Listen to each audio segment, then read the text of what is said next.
who we are. We are the dreamers. We make it happen. 'Cause we can see it. It's to the one that keep the passion. Respect. Oh yeah. It's to the one that can imagine. Respect. Oh yeah.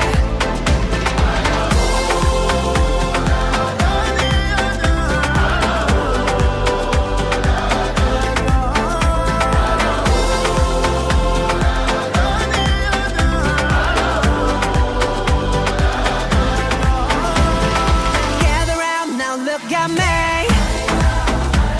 Respect and love the only way. If you wanna come, come with me. The door is open every day. This one. Hai, sekarang saya bersama dengan Virendra. Virendra, saya nak tahu awak dapat berapa A dalam SPM? Untuk SPM saya dapat 9A. A tambah? A tambah satu saja. Satu A tolak, lain semua A solid. Okey, Virendra, saya nak tahu awak ni jenis yang last minute study atau memang konsisten setiap hari? Saya kadang-kadang last minute, kadang-kadang konsisten. Tapi lebih kepada last minute lah. Okey, apa rahsia kejayaan awak? Rahsia kejayaan saya ialah sentiasa buat ulang kaji. Lepas tu pastikan siap homework. Lepas tu kalau ada kelas tambahan kat sekolah mesti pergi, jangan ponting. Lepas tu sentiasa doa dan sentiasa ulang kaji lah. Okey, baik. Terima kasih Virendra. Terima kasih Kak Zina. Hai John. Okey, Hai. John, saya nak tahu awak dapat berapa A dalam SPM? Saya dapat 9A dalam SPM. A tambah? 4 Empat. A tambah. Okey, John, apa rahsia kejayaan awak? Saya sentiasa study secara konsisten lah. Saya tak macam study last minute dan selepas peperiksaan saya akan study lagi lah supaya saya tidak akan lupa. Ya. Okey, bagi awak apa subjek paling mencabar dan paling senang?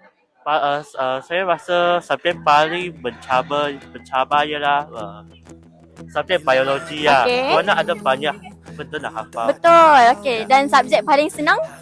Matematik tambahan. Wah, bagusnya. Okey, terima kasih John.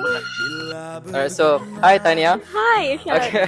So tahu ni berapa keputusan SPM awak? 4A plus, 5A straight A lah. Wah, congratulations Tania. Thank you. Okay, so siapa yang paling banyak support awak sampai ke tahap ini? Of course, my family lah, my parents, my sister, my friends, and even my dog. Yeah. Okay, that's all. Okay, thank you Thank you. Tania. Hello Temi. Hello. Temi, saya nak tahu awak punya keputusan SPM. For keputusan saya dapat 6A+, 2A dan 1A minus.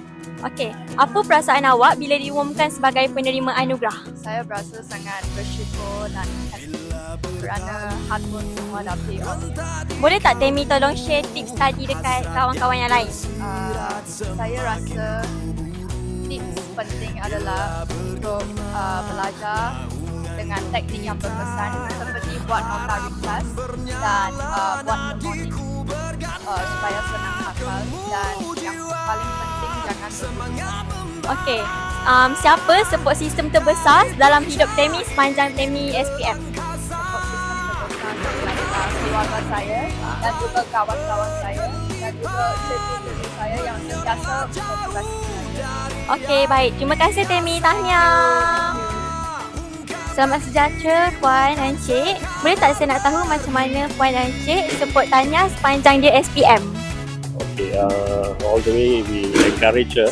We don't push her so much. We ask her to, just do more revision, exercises, spend the time wisely. And then, put your effort, effort, training, that is most important to succeed in your life. Okey, boleh tak Encik bagi tips dekat parents-parents yang luar sana yang anak dia akan menduduki SPM nanti?